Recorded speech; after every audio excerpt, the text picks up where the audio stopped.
ನೋಡಿ, ಇಲ್ಲಿ ನಾನು ಎಲ್ರಿಗೂ ಹೇಳ್ತಿರೋದು ಒಂದೇನೆನಿಯ. ನನ್ನ ಅಧಿಕಾರನ, ನನ್ನ ಸ್ಥಾನನ ನಾನೇ ನನ್ನ ಸೊಸೆ ಬಿಟ್ಕೊಡ್ತಾ ಇಲ್ಲ ಇವಾಗ. ಸರಿನಾ? ಅದೇನೇನು ಕೇಳಬೇಕು, ಅದೇನೇನು ಮಾಡಬೇಕು ಅಂತ ಅನ್ಕೊಂಡಿದ್ರು, ಊರ್ ಮುಖ್ಯಸ್ಥೆ ಹತ್ರ ಏನೋ ಮಾತಾಡಬೇಕು ಅದು ಇದು ಅಂತ ಹೇಳ್ತಾ ಇದ್ರಲ್ಲ, ಅದೇನೇನು ಕೇಳಬೇಕು ಅಂತ ಅನ್ಕೊಂಡಿದ್ರು ಎಲ್ಲನೂ ಕೇಳ್ರಿ ಇಲ್ಲಿ. ಆಮೇಕಿಂದ ಅದು ಇದು ಅಂತ ಮಾತಾಡಕ್ ಹೋಗ್ಬೇಡಿ. ಊರ್ ಮುಖ್ಯಸ್ಥೆ ನಮ್ಮ ಕೈಗೆ ಸಿಗಕ್ಕಿಲ್ಲ, ಊರ್ ಮುಖ್ಯಸ್ಥೆ ಅಲ್ಲೋಯ್ತಾಳೆ, ಊರ್ ಮುಖ್ಯಸ್ಥೆ ಇಲ್ಲೋಯ್ತಾಳೆ ಅಂತ ಹೇಳ್ಬಿಟ್ಟು ಇಲ್ದಿರೋದೆಲ್ಲ ಮಾತಾಡಿ ನನ್ನ ಸೊಸೆನ ಊರ್ ಮುಖ್ಯಸ್ಥೆ ಮಾಡಬೇಕು, ನನ್ನ ಸೊಸೆನ ಅಧ್ಯಕ್ಷೆ ಮಾಡಬೇಕು ಅಂತ ಹೇಳ್ಬಿಟ್ಟು ಎಲ್ಲ ಮಾತಾಡೋ ಅವಶ್ಯಕತೆ ಇಲ್ಲ. ಈಗ ನಾನು ಬಂದಿದ್ದೀನಿ ತಾನೇ, ಅದೇನು ಮಾತಾಡಬೇಕು, ಅದೇನು ಕೇಳಬೇಕು, ಊರಿನ ವಿಚಾರ, ಊರಿನ ಉಸಾಬರಿ ಏನೇನು ಹೇಳ್ಬೇಕು ಎಲ್ಲ ಹೇಳ್ಬಿಡಿ. ನೋಡಿ ಗೌಡ್ರೆ, ನೀವು ಹಂಗು ಹಿಂಗು ಅಂತ ಹೇಳ್ಬಿಟ್ಟು ನೀವೆಲ್ಲ ಮಾತಾಡ್ಕೊಂಡು ನೀವೇ ತೀರ್ಮಾನ ತಗೊಳ್ಳೋದಲ್ಲ.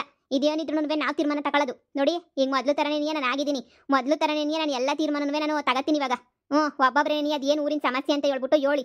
ಅವತ್ತಿಂದನೂ ನಮ್ಮ ಮನೆ ತಂದಾಗ ನಡ್ಕೊಂಬಿಟ್ಟು ಬಂದೈತೆ, ಅದನ್ನ ಮುಂದುವರ್ಸ್ಕೊಂಡು ಹೋಗೋ ಜವಾಬ್ದಾರಿ ನಂದು. ಕಷ್ಟನೋ ಸುಖನೋ ಪರವಾಗಿಲ್ಲ, ಇನ್ನ ಮುಂದುವರ್ಸ್ಕೊಂಡು ಹೋಗ್ಬೇಕು ಅಂದ್ರೆ ಮುಂದುವರ್ಸ್ಕೊಂಡು ಹೋಗ್ಬೇಕು ಅಷ್ಟೇನೇನೆ.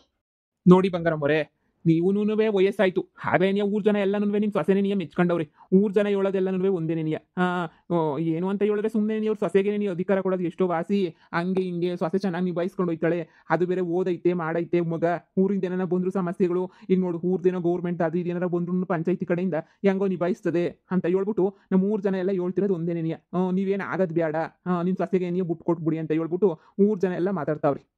ಈಗ ಊರ ಹಬ್ಬ ಇರ್ಬೋದು, ಎಲ್ಲನೂ ಜನಗಳ ಅಭಿಪ್ರಾಯ ಏನು ಅಂದ್ರೆ ನಿಮ್ಮ ಸೊಸೆ ವಿದ್ಯಾವಂತೆ ಬುದ್ಧಿವಂತೆ, ಹೆಂಗೋ ಅವಳಿಂದನೇ ನೀ ಎಲ್ಲ ಆಗಲಿ ಅಂತ ಹೇಳ್ಬಿಟ್ಟು ಊರ್ ಜನ ಎಲ್ಲ ಆಸೆ ಪಡ್ತಾವ್ರಿ. ನೀವು ಬೇರೆ ನಿಮ್ದೇ ನೀ ವೈಯಕ್ತಿಕ ಸಮಸ್ಯೆನ ಮುಳುಗೋಗ್ಬಿಟ್ಟಿದ್ದೀರಾ. 6 ತಿಂಗಳಾಯ್ತು, ಒಂದು ಕಿತ್ತನೂ ಬಂದ್ಬಿಟ್ಟು ಯಾರ್ದೇನು ಸಮಸ್ಯೆ ಅಂತಲೂ ಕೇಳಲಿಲ್ಲ. ಊರ್ ದೇವ್ರ ಹಬ್ಬ ಮಾಡಬೇಕು ಅಂದರೆ ಅದನ್ನು ಕೇಳಲಿಲ್ಲ ನೀವು. ಇಷ್ಟೆಲ್ಲ ಆದ್ರೂ ನಾವು ಹೆಂಗೆ ಸುಮ್ಮನೆ ಇರೋಕ್ಕಾಯ್ತದೆ. ಅದಕ್ಕೆ ನಿಮ್ಮ ಸೊಸೆಗೆ ಹೋಗ್ಬಿಟ್ಟು ನಾವೇನೇ ಕೇಳಿದ್ದು, ನಿಮ್ಮ ಸೊಸೆನೇ ನೀ ಮಾಡೋಣ ಅಂತ ಹೇಳ್ಬಿಟ್ಟು ಊರು ಅಧ್ಯಕ್ಷೆ ಥರ. ಅದು ಹೆಂಗಾಯ್ತದೆ? ನಮ್ಮ ಅಮ್ಮ ಬದುಕಿದ್ದಂಗೆ ನೀ ಊರ ಅಧ್ಯಕ್ಷನ ಅವಳು ಮಾಡೋದೇ ಹೆಂಗಾಯ್ತದೆ? ಊರ್ ಮುಖ್ಯಸ್ಥೆ ನಮ್ಮ ಅಮ್ಮನೇ ತಾನೇ. ನಮ್ಮ ಅಮ್ಮ ಬದುಕಿರೋ ಗಂಟ ನಮ್ಮ ಅಮ್ಮನೇನಿಯ. ಜನಗಳು ಅದು ಇದು ಅಂತ ಮಾತಾಡಿದ ತಕ್ಷಣ ಕೇಳಿಸ್ಕೊಳಕ್ಕೆ ನಾವೇನು ತಯಾರಿ ಇಲ್ಲ ಇಲ್ಲಿ. ನಮ್ಮ ಅಮ್ಮನೇನೆಯೇ ಊರ್ ಮುಖ್ಯಸ್ಥೆ ಆಗಬೇಕು, ಮುಂದಕ್ಕೆ ಆಗೋ ಆಯ್ತಾರೆ. ಅದು ಏನೇನಾಯ್ತು ನಿಮ್ಮ ಸಮಸ್ಯೆಗಳನ್ನ ಸುಮ್ಕೆನೇ ಹೇಳ್ಕೊಳಕ್ ಕಲೀರಿ. ನಿಮ್ಮ ಸಮಸ್ಯೆಗಳೇನು ಹೇಳಿ ಇವಾಗ. ನಿಮ್ಮ ಸಮಸ್ಯೆಗಳು ಹೇಳಿದ್ರೆ ತಾನೇ ನಮಗೂ ಅರ್ಥ ಆಗೋದು. ಏನು ನಿಮ್ಮ ಸಮಸ್ಯೆ ಏನು ಎತ್ತ ಅಂತ ಹೇಳ್ಬಿಟ್ಟು ನಿಮ್ಮ ಸಮಸ್ಯೆಗಳೇ ಹೇಳ್ತಿದ್ದಂಗೆ ಸುಮ್ಮನೆ ಊರ್ ಮುಖ್ಯಸ್ಥೆ ಬೇಡ ಬದಲಾಗಬೇಕು ಅಂತ ಹೇಳಿದ್ರೆ ಎಲ್ಲಿಂದ ಬದಲಾಗೋಗ್ಬಿಡ್ತಾರೆ? ನೋಡಿ, ಎಲ್ರಿಗೂ ಹೇಳೋದು ಒಂದೇನೇನಿಯ. ಇನ್ನು 10 ವರ್ಷ ಆಗಲಿ ನಮ್ಮ ಅಮ್ಮನೇನಿಯ ಊರಿಗೆ ಮುಖ್ಯಸ್ಥೆ ಆಗಿರೋದು. ನಮ್ಮ ಅದಕ್ಕೆ ಈಗ ಸದ್ಯಕ್ಕೆ ಅವಳಿಗೆ ಆಗಕ್ಕೆ ಇಷ್ಟನೂ ಇಲ್ಲ, ಅವಳು ಆಗೋದು ಇಲ್ಲ. ಅವಳೇನಿಯ ಬೇಕಾರೆ ಬಂದು ಹೇಳ್ತಾಳೆ ನಂಗೇನು ಆಗಕ್ಕೆ ಇಷ್ಟ ಇಲ್ಲ ಅಂತ ಹೇಳ್ಬಿಟ್ಟು ಅವಳೇನಿಯ ಬಂದು ಬೇಕಾದ್ರೆ ಹೇಳ್ತೀನಿ ನಾನೇನಿಯ. ನಮ್ಮ ಅಮ್ಮನೇನಿಯ ನೀವು ಕೊನೆ ಗಂಟ ಉಳಿಸ್ಕೋಬೇಕು, ನಮ್ಮ ಅಮ್ಮ ಸಾಯ ಗಂಟನೂ. ಈಗ ಅದೆಲ್ಲ ಮಾತುಕತೆ ಎಲ್ಲ ಬಿಟ್ಬಿಡಿ. ಯಾವತ್ತಿದ್ರು ನಮ್ಮ ಅಮ್ಮನೇನಿ ಆಗೋದು. ಅದೇನು ವಿಷಯ ಅಂತ ಹೇಳ್ಬಿಟ್ಟು ಹೇಳಿ. ನೋಡಿ, ನಾವ್ ಹೇಳೋದು ಏನು ಅಂತ ಹೇಳಿದ್ರೆ ನಿಮ್ಮ ಸೊಸೆನೇನಿಯ ಊರ್ ಮುಖ್ಯಸ್ಥೆ ಆಗ್ಬೇಕು. ಊರ್ ಮುಖ್ಯಸ್ಥೆ ಆದ್ರೆ ಸಂದಕ್ಕಿರ್ತದೆ ನಿಮ್ಮ ಸೊಸೆನೇನಿಯ. ಅವಾಗೇನಿಯ ನಾವುನುವೆ ನಮ್ಮ ಸಮಸ್ಯೆಗಳನ್ನ ಹೇಳ್ಕೊಳಕ್ಕೂ ಸಾಧ್ಯ. ನೀವೇನೇ ಹೇಳಿ, ಸಸಿಗಳು ಬಂದ್ಮೇಲೆ ಅವ್ರಿಗೂ ಅಧಿಕಾರ ಬರ್ತದಲ್ವ ಬಂಗಾರಮ್ಮ. ಇವಾಗ ನಿಮ್ಮ ಸೊಸೆ ಬಂದವಳೆ ಅಂತಂದ್ಮೇಲೆ ನಿಮ್ಮ ಸೊಸೆಗೇನೇ ಎಲ್ಲ ಅಧಿಕಾರನೂ ಐತೆ. ಈಗ ನಿಮ್ಮ ಸೊಸೆ ಆಗೋದ್ರಾಗೆ ತೆಪ್ಪೇನೂ ಇಲ್ಲ. ನನಗಂತೂ ನಿಮ್ಮ ಸೊಸೆನೇನಿ ಆಗಬೇಕು ಅಂತನೇ ಆಸೆ. ನಿಮ್ಮ ಸೊಸೆ ಮುಂದೆನೇನಿಯ ಊರಬ್ಬ ಯಾವಾಗ ಮಾಡಬೇಕು, ಆಮೇಲೆ ಊರ್ಗೆ ಅದೇನೋ ಬಂದೈತಲ್ಲ, ಅದೇನದು ಈ ಸ್ಕೂಲ್ ಕಟ್ಟಿಸ್ಬೇಕು ಅನ್ನೋದು, ಅದೆಲ್ಲನೂ ಯಾವಾಗ ಏನೇನು ಮಾಡಬೇಕು ಅಂತ ಹೇಳ್ಬಿಟ್ಟು ಎಲ್ಲ ನಿಮ್ಮ ಸೊಸೆ ಮುಂದೆನೇನಿಯ ನಾವು ಮಾತಾಡಬೇಕು. ಅದಕ್ಕೆ ನಿಮ್ಮ ಸೊಸೆನೇನಿಯ ನೀವು ಇಲ್ಲಿ ಕೂರಿಸ್ಬೇಕು ಈ ಕುರ್ಚಿ ಮೇಲೆ. ತಿರುಗಿ ನೀವು ಅವ್ರು ಹಂಗಂದ್ರು ಇವ್ರು ಹಿಂಗಂದ್ರು ಅಂತ ಅನ್ಬೇಡಿ. ಊರಾಗಿರೋ ಅಭಿಪ್ರಾಯ ಎಲ್ಲ ಅದೇನೇನೆ, ನನಗೂ ಅದೇನೇ ನೀವು ಅಭಿಪ್ರಾಯ. ನೀವು ಇಷ್ಟು ದಿನ ಮಾಡಿರೋದೆಲ್ಲ ನನಗೆ ಸಾಕು. ಸೊಸೆ ಒಳ್ಳೆ ಬಂದವಳು ತಾನೆ. ನೀವಿದ್ರೂ ಅವ್ರಿಗೆ ಸೊಸೆಗೆ ಬಿಟ್ಕೊಟ್ರೆ ಏನಾಯ್ತದೆ? ನೀವು ಇಷ್ಟು ದಿನ ಎಲ್ಲನೂ ಮಾಡಿದಿರ ತಾನೆ. ಈಗಾದ್ರೂ ನಿಮ್ಮ ಸೊಸೆಗೆ ಅಂತ ಹೇಳ್ಬಿಟ್ಟು ಬಿಟ್ಕೊಟ್ರೆ ಸರಿ ಹೋಯ್ತದಪ್ಪ. ನಿಮ್ಮ ಸೊಸೆಗೆ ಅಂತ ಹೇಳ್ಬಿಟ್ಟು ಫಸ್ಟು ಬಿಟ್ಕೊಡೋದು ಕಲ್ತ್ಕೊಳ್ಳಿ. ನಿಮ್ಮ ಸೊಸೆ ಹತ್ರನೇ ನಾವು ತೊಂದರೆ ಏನು, ನಮ್ಮ ಪ್ರಾಬ್ಲಮ್ ಏನು ಅಂತ ನಿಮ್ಮ ಸೊಸೆತಾಗೆ ಹೇಳ್ಕೊತೀವಿ. ನಿಮ್ಮ ಹತ್ರ ನಾವೇನು ಹೇಳ್ಕೊಳಕ್ಕಿಲ್ಲ. ನಮ್ಗಂತೂ ನಿಮ್ಮ ಸೊಸೆನೇನಿಯ ಬೋಲಿ ಇಷ್ಟ ಆಗೋಗ್ಬಿಟ್ಟವಳೆ. ಊರು ಮುಖ್ಯಸ್ಥೆ ಅವಳಾದ್ರೇನೇ ಸಂದಕ್ಕಿರ್ತದೆ ಅಂತ ನಮ್ಮ ಎಲ್ಲರೂ ಅಭಿಪ್ರಾಯನೂ ಅಷ್ಟೇ ಬಂಗಾರಮ್ಮೋರೆ. ನೀವೇನಾರ ಹೇಳಿ, ನಾವು ನಿಮ್ತಾಗ ಏನೂ ಹೇಳಕ್ಕಿಲ್ಲ. ನೀವೇನು ಆಗೋದನ್ನೂ ಬೇಕಾಗಿಲ್ಲ. ನಾವು ಎಲ್ಲ ತೀರ್ಮಾನಗಳು ಮಾಡ್ಕೊಂಡಿದೀವಿ. ಸೊಸೆ ಬಂದ್ಮೇಲೆ ಸೊಸೆಗೆ ನೀನು ಕೊಡಬೇಕು ಗೊತ್ತೇನು? ನಿಮ್ಮ ಅತ್ತೆ ಇತ್ತಲ್ಲ, ಅವಾಗ ನಿಮ್ಮ ಅಕ್ಕಿತ್ತಲ್ಲ, ನಿಮ್ಮ ಅಕ್ಕಂಗೆ ಎಷ್ಟು ಸರ್ನ ಬಿಟ್ಕೊಟ್ಟಿತ್ತು. ನೀವು ಹಂಗೆ ಬಿಟ್ಕೊಡೋದ್ರಾಗೆ ತಿಪ್ಪೇನೂ ಇಲ್ಲ. ನಾನಂತೂ ನಮ್ಮ ಸಮಸ್ಯೆಗಳೇನು ಹೇಳ್ಕೊಳ್ಳಲ್ಲಪ್ಪ. ನಾವೇನಾರ ಸಮಸ್ಯೆ ಹೇಳ್ಕೋಬೇಕು ಅಂದ್ರೆ ನಿಮ್ಮ ಸೊಸೆತಾಗೆ ಹೋಗಿ ಹೇಳ್ಕೊತೀನಿ. ನಾನು ಅಷ್ಟೇನೇನಿಯ. ನಿಮ್ತಾಗೆ ಹೇಳ್ಕೊಂಡು ಏನು ಪ್ರಯೋಜನ ಇಲ್ಲ ಹೇಳಿ. ನಿಮ್ತಾಗೆ ಹೇಳ್ಕೊಂಡು ಏನಾಗ್ಬೇಕು ನನಗೆ? ನೋಡಿ, ನಿಮ್ಮ ಸೊಸೆನೇನಿಯ ಇದಕ್ಕೆ ವಾಸಿ. ಸುಮ್ಮನೆ ವಯಸ್ಸಾಯ್ತಲ್ಲ ಬಿಟ್ಕೊಟ್ಬಿಟ್ಟು ಅಧಿಕಾರವ ಸುಮ್ಮನೆ ಏನೇ ಕುಂತ್ಕೊಳ್ಳೋದು ಕಲ್ತ್ಕೊಳ್ಳಿ. ಅದು ಬಿಟ್ಬಿಟ್ಟು ನೀವು ಹಂಗೆ ಹಿಂಗೆ ನಂದೇ ಆಗಬೇಕು ಅಂತ ನಡೆದ್ರೆ ಆಗಕ್ಕಿಲ್ಲ. ಈಗ ಊರ್ ಜನ ಎಲ್ಲನೂ ನಿಮಗೆ ವಿರುದ್ಧವಾಗಿ ಅವ್ರೆ. ನಿಮ್ಮ ಸಮಕ್ಕೆ ಯಾರೂ ಇಲ್ಲ. ಈಗ ನೀವು ಬಂದ್ಬಿಟ್ಟು ಪಂಚಾಯತಿ ಕಟ್ಟ ಮೇಲೆ ಕುತ್ಕೊಬಿಟ್ಟು ನೀವು ತೀರ್ಮಾನ ಅಂದಿದ ತಕ್ಷಣ ಯಾರು ಬಂದ್ಬಿಟ್ಟು ಇವಾಗ ಯಾರು ನಿಮ್ಮ ತಾಕ ತೀರ್ಮಾನ ಕೇಳೋಕ್ಕೆ ತಯಾರಿನೇನಿಯ ಇಲ್ಲ. ನನಗೇನೋ ನಿಮ್ಮ ಸೊಸೆನೇನಿಯ ಮಾಡೋದು ವಾಸಿ ಅಂತ ಅನ್ನಿಸ್ತದೆ. ನೋಡಿ, ಇಷ್ಟೆಲ್ಲ ಜನಗಳು ಮಾತಾಡಿದ್ರು ನೀವೇನು ಮಾತಾಡ್ದಂಗೆ ಸುಮ್ಮನಿದ್ದೀರಾ ಅಂತ ಹೇಳಿದ್ರೆ ಏನರ್ಥ? ಅಯ್ಯೋ ಅಯ್ಯೋ ಅಯ್ಯೋ, ಏನು ಮುದ್ಕಿ ಹಂಗೆ ಮಾತಾಡ್ತೀಯ ನೋಡು. ಇಷ್ಟು ದಿನ ನಮ್ಮ ಅಮ್ಮನೇನಿಯ ಬೇಕಿತ್ತು ನಿಮ್ಗೆ ಎಲ್ಲದಕ್ಕೂ. ಇವಾಗ ನಮ್ಮ ಅಮ್ಮ ಬೇಕಿಲ್ವ ನಿಮಗೆ? ಈಗೆಲ್ಲ ನಿಮ್ಮ ಸಮಸ್ಯೆಗಳು ಹೇಳ್ಕೊಳಕ್ಕೆ ನಮ್ಮ ಅತ್ತಿಗೆ ಬಂದ್ಬಿಟ್ಟು ನಮ್ಮ ಅತ್ತಿಗೆ ಊರು ವಿಷಯ ಎಲ್ಲ ಗೊತ್ತಾಯ್ತದ? ನಮ್ಮ ಅತ್ತಿಗೆ ಅವಳು ಪಾರಿನಾಗೂ ಅಲ್ಲೂ ಇಲ್ಲೂ ಇದು ಬಂದಳು. ಅವಳಿಗೆ ಇಲ್ಲಿರೋದು ಏನು ಗೊತ್ತಾಗಕ್ಕಿಲ್ಲ. ಇಲ್ಲಿರೋ ಕಷ್ಟ ಸುಖಗಳು ಏನೋ ಅವಳಿಗೆ ಅರ್ಥನೂ ಆಗಕ್ಕಿಲ್ಲ. ಅವಳಿಗೆ ಮೊಳ್ಳಿಗೆ ನೀವು ಅವಳನ್ನ ಕೂರಿಸ್ಬಿಟ್ಟು ಆಮೇಲೆ ಪ್ರತಿಯೊಂದೂ ಹೇಳ್ಬೇಕಾಯ್ತದೆ.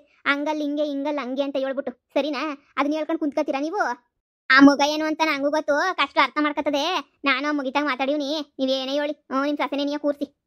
ಹೌದು ಬಂಗಾರ ಮರೆ, ನನಗೂ ಅಭಿಪ್ರಾಯ ಅದೇನೇನಿಯ.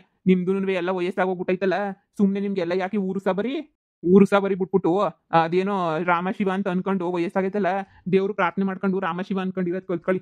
ಅದ್ ಬಿಟ್ಬಿಟ್ಟು ಇವಾಗ ಇಲ್ಲ ಇಲ್ಲ ಇಲ್ಲ ನನಗೆ ಅಧಿಕಾರ ಬೇಕು ಅಂತ ಕುಂತ್ಕೊಂಡ್ರೆ ಊರ್ ಜನ ಎಲ್ಲ ಬ್ಯಾಡ ಬ್ಯಾಡ ಅಂತ ಇದ್ರು ನೀವು ನೋಡಿದ್ರೆ ನಾನೇ ಕುಂತ್ಕೊಂತೀನಿ ಅಂತ ಮ್ಯಾಲ್ ಮೇಲೆ ಬಿದ್ದು ಕುಂತ್ಕೊಂತ ಇದ್ರಲ್ಲ, ಯೋಳಿ ಕತೆಯ. ಅಯ್ಯೋ ನಿಮ್ಗೆ ಯೋಸಿ ಹೇಳಿದ್ರು ಅಷ್ಟೇನೇನಿಯ. ನೋಡಿ ಊರ್ ಜನ ಎಲ್ಲ ಏನ್ ತೀರ್ಮಾನ ಮಾಡ್ತಾರೋ ಅದೇ ನಿನಗೆ ತೀರ್ಮಾನ. ನಿಮ್ಗೆ ಗೊತ್ತಿಲ್ದಿರೋದೇನಿಲ್ಲ ಅಲ್ವಾ. ಅತ್ತೆ ಸೊಸೆ ಕಿತ್ತಾಟುಗಳಾಗಿ ಅತ್ತೆ ಸೊಸೆಗಳು ಜುಟ್ಟು ಹಿಡ್ಕೊಂಡೆಲ್ಲ ಕಿತ್ತಾಡಿದ್ರೆ ನಿಮ್ಮ ಮನೆ ತಂದಾಗೆ ನಾವು ಹಿಂದ್ಗಡೆಯಿಂದನೂ ನೋಡಿದೀವಿ. ಜನಗಳು ಶಾನೆ ಜನ ಯಾರು ಆರಿಸ್ತಾರೋ ಅವರೇನೇ ಊರು ಮುಖ್ಯಸ್ಥೆ ಆಗೋದು. ನೋಡಿ ನೀವು ಹಿಂಗೆ ಆಟ ಮಾಡ್ಕೊಂಡು ಕೂತ್ಕೊಂಡ್ರೆ ಮತ್ತೆ ಜನಗಳಿಗೆ ಆಯ್ಕೆಗೆ ನೀವು ಬಿಟ್ಬಿಡ್ಬೇಕಾಯ್ತದೆ. ಜನರನ್ನೇ ಆಯ್ಕೆ ಮಾಡ್ಕೋತಾರೆ, ಯಾರು ಮುಖ್ಯಸ್ಥೆ ಆಗ್ಬೇಕು ಅವ್ರಿಗೆ ಅಂತ ಹೇಳ್ಬಿಟ್ಟು. ಹಂಗೆಲ್ಲ ಜನರು ಆಯ್ಕೆ ಮಾಡ್ಕೊಂಡು ನೀವು ಮರ್ಯಾದಿಗಳು ಕಳೆದಕ್ಕಿನ್ನೂ ನೀವೇ ಸಸೆನ್ ಕರ್ಕೊಬಿಟ್ಟು ಬಂದು ಕೂರಿಸ್ಬಿಟ್ಟು ಸುಮ್ಮನಿರೋದು ಎಷ್ಟೋ ವಾಸಿ. ಏನೋ ನನ್ನ ಮನ್ಸಿಗೆ ಅನ್ಸಿದ್ ನಾನು ಹೇಳಿದ್ದೀನಿ. ಅಯ್ಯೋ ಅಯ್ಯೋ ಅಯ್ಯೋ, ಎಲ್ಲಾರ್ಗುನು ನಮ್ಮ ಅಮ್ಮ ಇಲ್ಲಿ ಕುಂತ್ಕೊಳ್ಳೋದು ಇಷ್ಟನೇ ಇಲ್ಲ. ಎಲ್ಲಾರ್ಗುನು ಉರ್ದೋಯ್ತೈತೆ. ಅವಳು ಮಿಟ್ಟುಗಾಡಿ ನಿಮ್ಗೆ ಏನೇನೋ ತಲೆಗೆಲ್ಲ ತುಂಬಿಸವಳೆ ಅಂತ ಅನಿಸ್ತದಲ್ವಾ. ಅವಳು ಬಂದ್ಬಿಟ್ಟು ಹೇಳಿದ್ಲ ನಾನೇ ಆಗ್ಬೇಕು ಅಂತ ನಿಮ್ ತಾಗೆಲ್ಲ ಭಿಕ್ಷೆ ಎತ್ತಿರ್ತಾಳೆ. ನೀವು ತಾನೇ ಇನ್ನೇನ್ ಮಾಡ್ತೀರಾ, ಮರುಳಾಗೋಗ್ಬಿಟ್ಟು ಹೌದೇನಮ್ಮ ಹಾಗಮ್ಮ ಸರಿನಮ್ಮ ಅಂತ ಹೇಳ್ಬಿಟ್ಟಿರ್ತೀರಾ.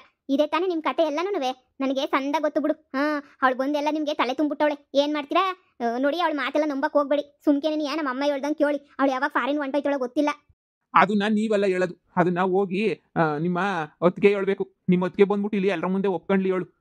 ನಿಮ್ಮ ಹೊತ್ತಿಗೆ ಬಂದು ಏನಾರ ಒಪ್ಕೊಂಡ್ರೆ ನಾನು ಆಗಕ್ಕಿಲ್ಲ ಅಂತ ಹೇಳ್ಬಿಟ್ಟು ಆವಾಗ ಬೇಕಾದ್ರೆ ಮುಂದಿನ ತೀರ್ಮಾನ ತಗೊಳ್ಳೋಣ. ಬಾಕ ಹೋಗೋಣ. ನಂದು ಅದೇನೇ ನೀ ಅಭಿಪ್ರಾಯ. ನಿಮ್ ಸೊಸೆ ಆಗದೇ ನೀ ವಾಸಿ ಅಂತ ಅನ್ನಿಸ್ತೈತೆ. ಬಂಗಾರ ಮರೆ, ಊರ್ ಜನ ಎಲ್ಲಾನು ನಿಮ್ಗೆ ಮರ್ಯಾದಿನೇ ಕೊಡ್ತಿಲ್ಲ. ಎಲ್ಲರೂ ತಿರುಗಿ ಬಿದ್ಬಿಟ್ಟವ್ರೆ. ಏನೋ ಅವತ್ತಿಂದನೂ ನೀವಿದ್ರಿ, ಆದ್ರೆ ನಿಮ್ ಸೊಸೆ ಬಂದ್ಮೇಲೆ ಎಲ್ಲರೂ ನಿಮ್ ಸೊಸೆನೇ ಆಗ್ಬೇಕು ಅಂತ ಹೇಳ್ಬಿಟ್ಟು ಭಾಳ ಅಂದ್ರೆ ಭಾಳ ನಿನ್ಯ ಆಟ ಮಾಡ್ತಾವ್ರೆ. ನೋಡಿ ಇದ್ರ ಮ್ಯಾಲೆ ನಿಮ್ಮ ಇಷ್ಟ ಅಷ್ಟೇ ನಿನ್ಯ. ಈಗ ಏನಾದ್ರೂ ನಿಮ್ಮ ಸೊಸೆ ಏನಾದ್ರು ಬಂದ್ಬಿಟ್ಟು ಜನಗಳು ಮುಂದೆ ನಾನು ಆಗದೇ ಇಲ್ಲ ಅಂತ ಹೇಳಿದ್ರೆ ಅವಾಗ ನೀವೇ ಅಧಿಕಾರದ ಮುಂದುವರಿಬೋದು. ಇಲ್ಲ ನಿಮ್ಮ ಸೊಸೆ ನಾನು ಆಗ್ತೀನಿ ಪರವಾಗಿಲ್ಲ ಅಂತ ಹೇಳಿದ್ರೆ ಅವಾಗ ನೋಡಿದ್ರೆ ಈಗ ಜನಗಳು ಆಯ್ಕೆಗೆ ನೀವೇ ಬಿಡ್ಬೇಕಾಯ್ತದೆ. ನಿಮ್ಗೇನು ಗೊತ್ತಿಲ್ದಿರೋದೇನಿಲ್ಲ ಅಲ್ವಾ, ನೀವೇ ಯೋಚನೆ ಮಾಡಿ. ಅಂದ್ರೆ ಇವಾಗ ನಮ್ಮ ಹೊತ್ತಿಗೆ ಬಂದು ಊರ್ ಜನದ ಮುಂದೆ ನಾನೇನು ಊರಿಗೆ ಇದಾಗಲ್ಲ ಮುಖ್ಯಸ್ಥೆ ಆಗಕ್ಕಿಲ್ಲ ಅಂತ ಹೇಳ್ಬಿಟ್ಟು ಎಲ್ಲರ ಮುಂದೆ ಹೇಳಿಸ್ಬೇಕು ತಾನೇ. ಹೌದು, ಎಲ್ಲರ ಮುಂದೆ ನೀವು ಹೇಳ್ಸಿದ್ರೆ ಆ ಹುಡುಗಿಗೆ ಇಷ್ಟ ಇಲ್ವಲ್ಲ ಬಿಡು ಇವರೇ ಮುಂದುವರಿಲಿ ಅಂತ ಜನ ಒಪ್ಕೋತಾರೆ. ಇಲ್ಲ ಹುಡುಗಿ ನನಗೆ ಇಷ್ಟ ಅಂತ ಹೇಳಿದ್ರೆ ನೀವು ಬಿಟ್ಕೊಡ್ಬೇಕಾಯ್ತದೆ. ಅಕಸ್ಮಾತ್ ನಿಮಗೂ ಇಷ್ಟ ಹುಡುಗಿಗೂ ಇಷ್ಟ ಅಂತ ಹೇಳಿದ್ರೆ ಜನರು ಆಯ್ಕೆ ಮೇಲೆ ಬಿಡ್ಬೇಕಾಯ್ತದೆ. ಇದ್ರ ಮೇಲೆ ನನಗೆ ಇನ್ನೇನು ಹೇಳಕ್ ಆಗಕ್ಕಿಲ್ಲ. ಯಾಕಂದ್ರೆ ಊರ್ ಜನ ಈಗ ಮೊದ್ಲು ತರ ಇಲ್ಲ. ಮೊದ್ಲು ಹಿಂದಿನ ಕಾಲದಾಗ ಆಗಿದ್ರೆ ಹೇಳಿದ್ದೆಲ್ಲ ಕೇಳಿಸ್ಕೊಂಡು ಅಂತ ಹೇಳ್ಬಿಟ್ಟು ಸುಮ್ಮನಾಗೋರು. ಆದ್ರೆ ಈಗ ಯಾರೂ ಹೇಳಿದ್ದೆಲ್ಲ ಕೇಳಿಸ್ಕೊಳಕ್ ಯಾರೂ ತಯಾರಿನೇ ಇಲ್ಲ ಇವಾಗ. ನೋಡಿ ನಿಮ್ಮ ಇಷ್ಟ, ನಾಳೆ ಅಷ್ಟೊತ್ತಿಗೆ ಏನ್ ತೀರ್ಮಾನ ಮಾಡ್ತೀರೋ ಮಾಡ್ಕೊಳ್ಳಿ. ನೀವು ನಿಮ್ಮ ಮನೆಯವರು ನೀವು ಏನೇನ್ ಬೇಕೋ ಅದನ್ನ ತೀರ್ಮಾನಗಳನ್ನ ನೀವೇ ಮಾಡ್ಕೋಬೇಕು ಅಷ್ಟೇನೇನಿಯ. ಇಲ್ಲ ಅಂತ ಹೇಳಿದ್ರೆ ಸುಮ್ಮನೆ ಭಾರಿ ಕಷ್ಟ ಆಗೋಗ್ಬಿಡ್ತದೆ. ನೋಡ್ದೆ ನಮ್ಮ ಊರ್ ಜನಗಳನ್ನೆಲ್ಲ ಹೆಂಗ್ ಮರಳು ಮಾಡವಳೆ ಮಳ್ಳಿ ಅಂತ ಹೇಳ್ಬಿಟ್ಟು ಬೇಕಂತಾನೇ ಮರಳು ಮಾಡಿರ್ತಾಳೆ ಅವಳಂತೂ. ಅದ್ ಹೆಂಗಮ್ಮ ನೀನಿದ್ದಾಗೆ ಅವಳು ಒಪ್ಕೊಬಿಡ್ತಾಳೆ. ನಡಿ ಹೋಗಿ ಉಗುತ್ತು ಮಾತಾಡಲಿ. ನೀನಿದ್ದಂಗೆ ಆಗ್ಬಿಟ್ರೆ ಸಂದಕ್ಕಿರ್ತದ. ಅವಳಿಗೆ ಊರು ಸಬರಿ ಎಲ್ಲ ಏನ್ ಗೊತ್ತ ಅವಳಿಗೆ. ಅದೇ ಮತ್ತೆ ಊರು ಸಬರಿ ಏನು ಗೊತ್ತೇ ಇಲ್ಲ. ಆದ್ರೂ ಅದು ಹೆಂಗೆ ಇದಾಯ್ತೀನಿ ಮುಖ್ಯಸ್ಥೆ ಆಯ್ತೀನಿ ಅಂತ ಕುಂತ್ಕೊಂಡವಳನ್ನ ಹಾಕಾಣೆ ನೋಡು. ಹೆಂಗನ ಕುಂತ್ಕೊಂಡು ಹಾಳಾಗೋಗ್ಲಿ ಬಿಡಮ್ಮ. ಏನ್ ಹೇಳ್ತೀಯ ಇನ್ನ.